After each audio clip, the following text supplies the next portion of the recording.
महाराज जीवन पूजा करते हैं मंदिर में, क्रोध आ जाता है, उसका पुण्य मिलता है क्या? गाँव में जो भी कसाई की प्रणति होती है, क्रोध है, मान है, माया है, लोभ है, इनका विसर्जन करने का एक स्वर्णिम अवसर होता है भगवान के समक्ष पहुंचना। भगवान के दर्शन करना, इसे देखना, इसे करना, पूजन करना। यहाँ पर भी क्रोध करते हैं, कहाँ नष्ट करोगे आप।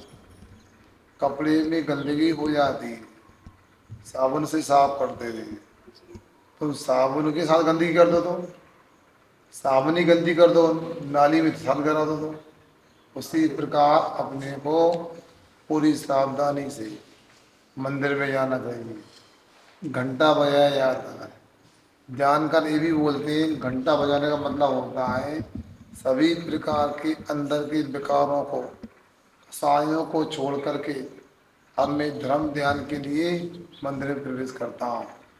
घंटा बजाने से सभी विकारी भाव, राग द्वेष आदि भूल जाओ। इसलिए मंदिर प्रवेश करते समय तन की शुद्धि तो होना चाहिए, मन की भी शुद्धि बना के चलना चाहिए। अब परम महाराज जी मेरी जिज्ञासा है, लोग कहते हैं अपने कर्मों का भोग रही हूँ, तो जैसे संयोग भी हो गए तो इसमें इसी जन्म का है कि पूर्व जन्म का है? अपने भावुक नहीं होना है।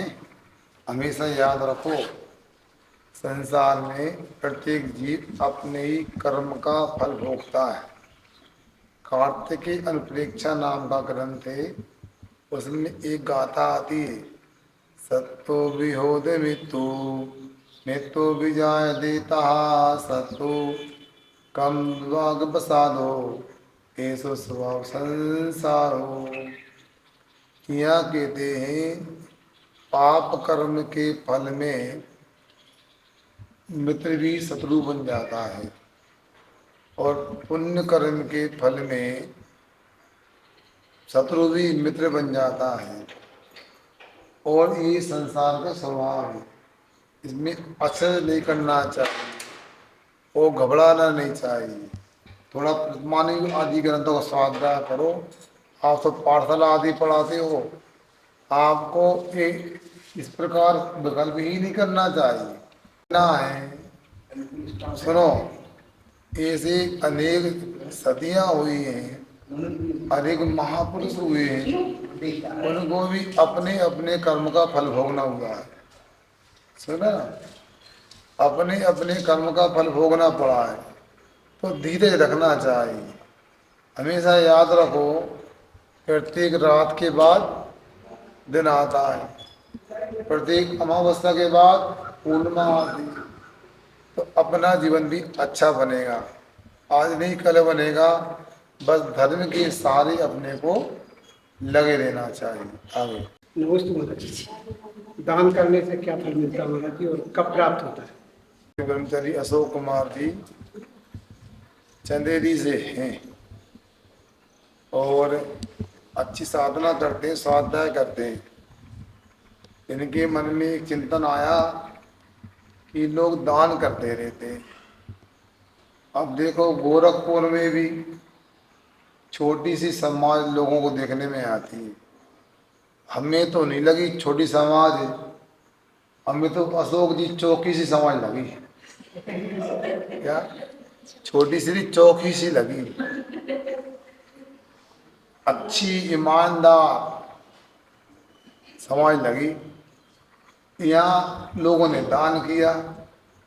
इनका कहना है कि दान का क्या फल मिलता है, दान का फल परलोक में भी मिलता है, इस लोक में भी मिलता है।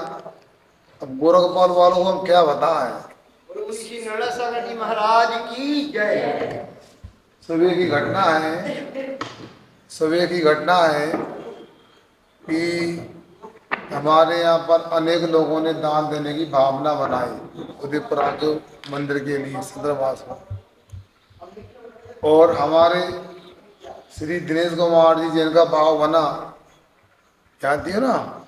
हाँ, तो दिनेश कुमार जी का भाव बना और उन्होंने एक अच्छी राशि की घोषणा कर दी। फिर क्या हुआ, कुछ घंटे के बाद ही उसका विभाग प्रारंभ हो गया।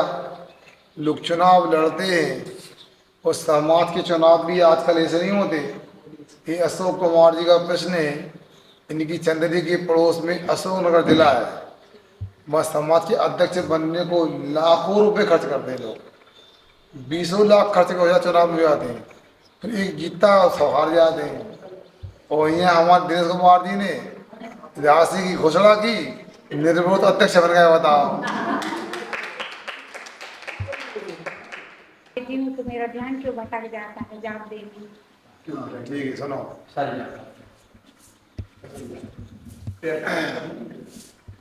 आप लोगों को याद रखना चाहिए, बिटिया जिसी पोशाक में आई है, ऐसी पोशाक में जो ध्यान करने वाला को ध्यान भटक जाएगा। इसलिए आप लोगों को मंदिर आते समय ऐसे वस्त्रों का प्रयोग करो जो सादगीपूर्ण हो, अच्छे लोगों को पहने जाते हो। बच्चे चलता है, मैं मानता हूँ, मगर बच्चे यदि अभी से नहीं संभलेंगे तो बड़े होकर के भी फिर इस प्रकार का परिवर्तन नहीं आ पाएगा। अब ध्यान भटकने वाली बात है।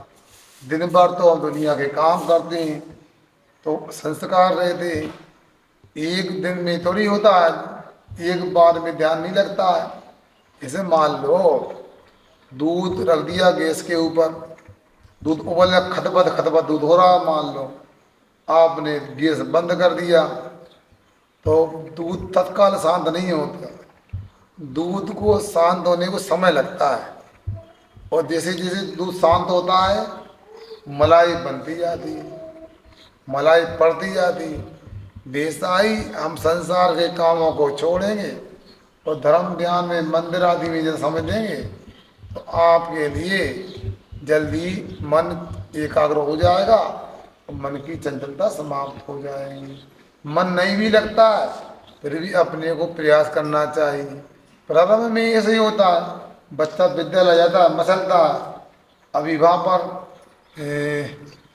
तेंदुखेड़ा में एक बच्ची थी छोटी सी, हम स्कूल नहीं आएंगे, स्कूल नहीं आएंगे, चुप हो जाओ, नहीं जाना नहीं जाना, और रो रही है स्कूल के नाम पे। तो ऐसा होता है, पहले बच्चे स्कूल के लिए रोते हैं और बाद में भाई बच्चे स्कूल नहीं जाने के क्या नहीं जाने को रोते हैं।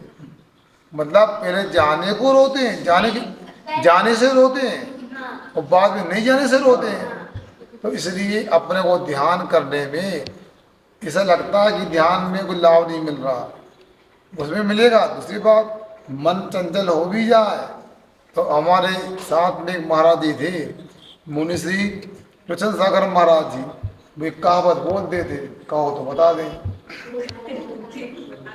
मन जाए तो जान दे, तू मत जाए शरीर, उतरी यदि कमान तो क्या करेगा तीर। यदि कमान पर सुनो तीर नहीं चढ़ा है तो तर्कस में रखा तीर कुछ भी नहीं उखाड़ता।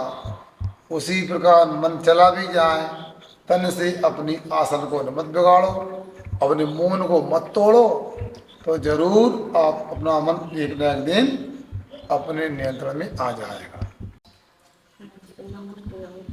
महाराज जी अगर शाम को पुस्तक पढ़ते हैं, कहाँ पढ़ते हो, मन है ना कहीं और चला जाता है, उसमें पुण्य मिलता है कि नहीं? मन जाए तो जान दे, तू मत जाए शरीर, उतरी यदि कमान तो क्या करेगा थी।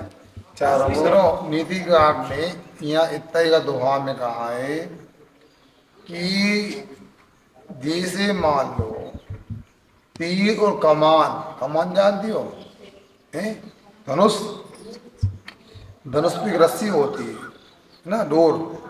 तो तीर को क्या करते, धनुष चढ़ाते हैं और रस्सी में यूं हिलाते हैं, निशाना छोड़ देंगे तो धनुष निशाने पे लग जाएगा। और यदि मान लो डोरी के ऊपर यदि तीर नहीं रखा, धनुष पे तीर नहीं रखा, तो क्या करेगा, मतलब बिगाड़ पाएगा, क्योंकि जब डोरी पे चढ़ा ही नहीं है तो आगे कैसे जाएगा, वो कुछ नहीं कर पाएगा। वैसा ही यदि मन यदि चला जाता है तो कुछ नहीं बिगाड़ पाएगा, क्योंकि शरीर रूपी धनुष पर चढ़ा नहीं है, शरीर अपने अंदर में बैठा है। इसलिए सुनो, फिर भी कोई बात नहीं, मन से वचन से तो हमारा पापों का रुकना हो गया, पापों का संवर हो गया।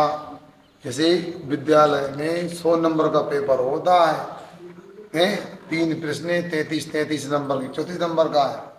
अब मान लो आपका 33 नंबर के 2 प्रश्नों का उत्तर हो गया, सुना है, एक का नहीं बन पाया, कितने नंबर आए? 66। हाँ, 66 नहीं आए, हाँ, आ गए ना, तो फेल हो गए, पास हुए, पास हो गए ना, अच्छे नंबर से आ गए। तो मन चला भी जाए तो तन से वचन से यदि सामायिक में स्थिर हैं तो फेल नहीं माने, पास ही माने जाएंगे, टॉपर नहीं कहलाएंगे। टॉपर तो तब कहलाएंगे 100/100 होंगे। आगे समय में चारों हिंसा में से सबसे तीव्र हिंसा का पाप कौन सी उससे लगता है? कौन सी हिंसा से? संकल्पी, आरंभी, विरोधी या उद्योगी? देखो, 4 प्रकार की हिंसा होती। सुनो, जो संकल्प पूर्वक इसे मुझे मारना है, ऐसी हिंसा करना संकल्पी हिंसा होती है।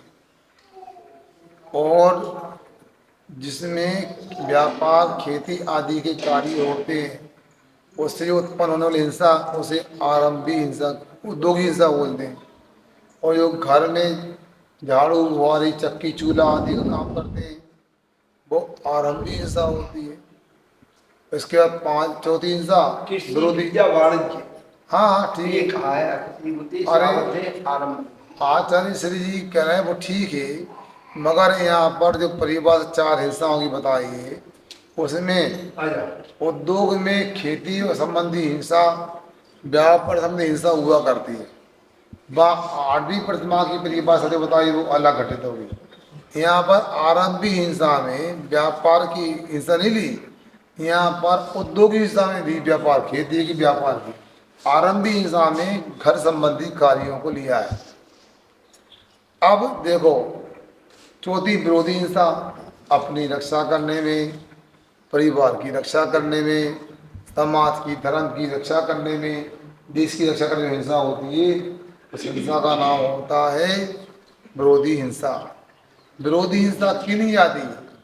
विरोधी हिंसा करना पड़ती है, हो जाती है। सुनो, आरंभी हिंसा भी जो होती है वो भी करना पड़ती है। क्यों? भूख लगी है, घर का, परिवार का पेट पालन करना है, स्वयं को पेट भरना है। उद्योग हिंसा, व्यापार नहीं करेंगे तो चौके में चून कैसे आएगा। इसलिए संकल्पी हिंसा जो होती है, चारों हिंसा में ज़्यादा खतरनाक होती है, उसको कभी नहीं करना चाहिए। जैसे आप लोग क्या करते हो, अब मान लो किसी का जन्मदिन मनाना नहीं चाहिए, मगर जन्मदिन मनाते हैं आप लोग, उसमें केक वगैरह काटते हैं। अब सुनते हैं केक काटते हैं, केक के ऊपर एक आइसिंग होती है। आइसिंग में नहीं समझता था, मुझे गाढ़वारा में एक बहन ने बताया कि उस पर चित्र आदि बनाते हैं, पशु पक्षी के चित्र हैं, उस बच्चे का जन्मदिन है, और चाकू से काटा जाता है। अब क्या, हमने जब उससे बच्चे का फोटो बनाया, पशु पक्षी का बनाया, फिर चाकू से काटेंगे तो इस संकल्पी हिंसा में आता है। समझ रहे हैं ना? इसी प्रकार से होली दशहरा आदि आता, राजनीति में पत्ते जलते, तो ये सब संकल्पी हिंसा के अंतर्गत आता है। यहाँ तक कि सुनो, भजिया वगैरह होते घर में खाते रहते हैं, अरे वो तो एक भजिया का बोल रहा हूँ, आ रहा हूँ वहाँ पर। हाँ, तो भजिया जो बनाते ना, उसमें कल्पना करो ये मुर्गे के आकार का लग रहा है, ये तो देखो बतख जैसा लग रहा है, खा जाए तो संकल्पी हिंसा हो गई। इसी प्रकार, हाँ, अब सुनो आगे, फिर वो सावन का महीना आ रहा है, उधर तो बोलने सुनो, हाथी घोड़ा बोलते, खिलौना हाथी घोड़े होते, वो ऊँट का आकार बनाते हैं, हाथी का, घोड़े का। और बुंदेलखंड में बोलते घड़िया गुल्ला बोलते ना। तो जो भी सुनो, जो भी हो, उसके लिए ऐसा बना के खाते हैं तो संकल्प हिंसा का पाप लगता है। अब किसी को खाना है, बना के बेचना है, तो और भी आकार तो हो सकते हैं ना। सुनो, उनकी जगह कोई गाड़ी को पहिया बना दो, पहिया बना दो, या वो बांट वगैरह बना दो, छकरी बना दो, चौकुर बना दो, हाँ, चटकुर बना दो। सारे जो बन जाएगा। तो इसलिए अपने को सुनो, संकल्पी हिंसा से हमेशा बचने का प्रयास करना अब चाहिए। बुढ़िया गुल्ला तो मिलना बंद हो गए। चलो। अब सब महाराज जी अपन मंदिर में स्वाध्याय करते हैं, उस टाइम पे कोई दर्शन करने आए और वो किसी और से बात करने लगे, तो अपन जब स्वाध्याय में अपने विघ्न आती हैं तो अपन को उस पर क्रोध आता है, तो उसका क्या पाप लगता है? यहाँ के बड़े भी होशियार हैं, बच्चे भी होशियार हैं। अब मैं ये बोल रहा हूँ, इन्होंने जो कहा है, मंदिर में याद रखो, मंदिर सभी के पापों के विसर्जन का स्थान है। मंदिर में अपने को इस प्रकार तैयार होके जाना चाहिए कि हम भी किसी प्रकार राग देश आदि से प्रभावित न हो, वो हम ऐसी चर्चा न करें, ऐसी चेष्टा न करें किसी दूसरे को भी राग दोष उत्पन्न हो जाए। सुन रहे ना? हमेशा याद रखो, मंदिर में अपना भी ध्यान ध्यान हो, दूसरों का भी हो। आपको बात करना ही है, मान लो मंदिर के बाहर आ जाओ, वो बात कर लो, बोला लो, आ जाओ। मंदिर चला जाओ, ऐसा कर सकते हैं। मगर ऐसा करने में बहुत पाप लगता है। हो सकता वो व्यक्ति भगवान के दर्शन करा, सुनो, और दर्शन में ऐसी विशुद्धि बढ़ रही, उसके मिथ्या रूपी बड़े पाप का नाश होने वाला था, वो हमने कोई ऐसी बात कर दी, उसका चित्त बिगड़ गया, तो ये मान लेना हमने उसके सम्मित दर्शन रूपी रत्न को नष्ट कर दिया। हाँ,